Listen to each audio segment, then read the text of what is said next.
ദൈവം കൽപ്പിച്ചതൊക്കെയും നോഹ ചെയ്തു, അങ്ങനെ തന്നെ ചെയ്തു. Please God. ആ രണ്ടാമത്തെ ഭാഗത്തിന് ഒത്തിരി ഇമ്പോർട്ടൻസ് ഉണ്ട്. നോഹ ദൈവം കൽപ്പിച്ചതൊക്കെയും ചെയ്തു. പക്ഷെ അടുത്തൊരു വാക്യം പറയുന്നത് അങ്ങനെ തന്നെ ചെയ്തു. പലപ്പോഴും നമ്മൾ പരാജയപ്പെടുന്ന ഒരു മേഖലയാണ്.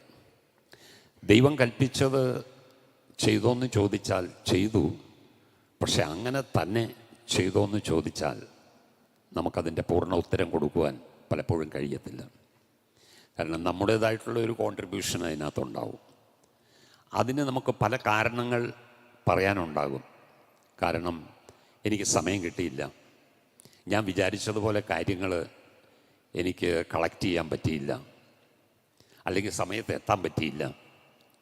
എത്രയോ കാരണങ്ങൾ നമ്മൾ നിരത്തി നമ്മെ തന്നെ നാം നീതീകരിക്കുമ്പോൾ, ന്യായീകരിക്കുമ്പോൾ ഈ മനുഷ്യനെക്കുറിച്ച് പറയുന്നത് ദൈവം കൽപ്പിച്ചത് ചെയ്യുക മാത്രമല്ല, അങ്ങനെ തന്നെ ചെയ്തു. സ്തോത്രം. ഇതിനെന്താണ് നോഹ നിൻ്റെ കയ്യിൽ അങ്ങനെ ചെയ്യാനായിട്ടുള്ളത്?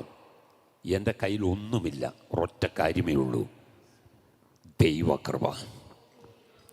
ദൈവകൃപ, അതാണ് അവിടെ എഴുതി വച്ചിരിക്കുന്നത്. നോഹയ്ക്ക് ദൈവത്തിൻ്റെ കൃപ ലഭിച്ചു. നാം ആരാ? കൃപ ലഭിച്ച ജനമാ. ഞാനും നിങ്ങളും കൃപ ലഭിച്ച ജനമാ. അത് എന്താ കൃപ? അങ്ങനെ തന്നെ ചെയ്യാനുള്ള ഒരു കഴിവ് ദൈവം തരും. സ്തോത്രം. എന്ന് പറഞ്ഞാൽ ദൈവം കൽപ്പിച്ചതുപോലെ തന്നെ ചെയ്യുവാൻ, അങ്ങനെ തന്നെ ചെയ്യുവാൻ ദൈവം നമ്മെ പ്രാപ്തരാക്കുന്നതാണ് ദൈവത്തിൻ്റെ കൃപ. എനിക്ക് അങ്ങനെ ചെയ്യാൻ പറ്റിയില്ല എന്ന് പറഞ്ഞ് ഒഴിഞ്ഞു മാറാൻ ദൈവം നമ്മെക്കുറിച്ച് ആഗ്രഹിക്കുന്നില്ല.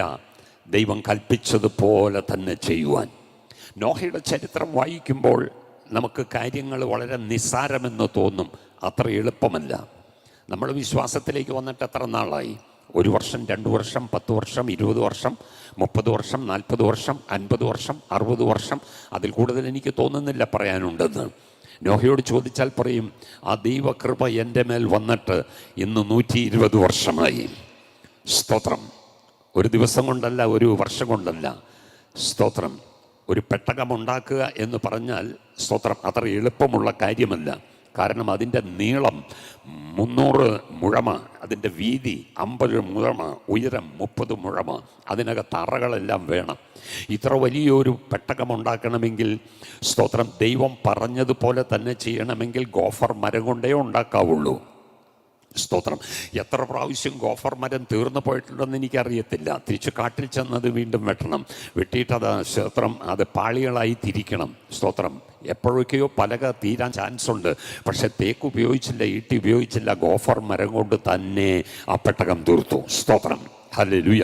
അതുകൊണ്ട് എഴുതിയിരിക്കുന്നത് അങ്ങനെ തന്നെ. അതിന് എന്ത് ചെയ്തു? 120 വർഷമെടുത്തു. സ്തോത്രം. 120 വർഷമെടുത്തു ദൈവം കൽപ്പിച്ചതുപോലെ ചെയ്യുവാൻ. ദൈവമക്കളെ സ്തോത്രം. ആ 120 വർഷം ഒരു സാക്രിഫിഷ്യൽ ഇയേഴ്സ് ആയിരുന്നു. എന്ന് പറഞ്ഞാൽ ദൈവത്തിന് വേണ്ടി എന്തെങ്കിലും ചെയ്യണമെങ്കിൽ ഒരു സാക്രിഫിഷ്യൽ മെൻറ്റാലിറ്റി ഉണ്ടായിരിക്കണം.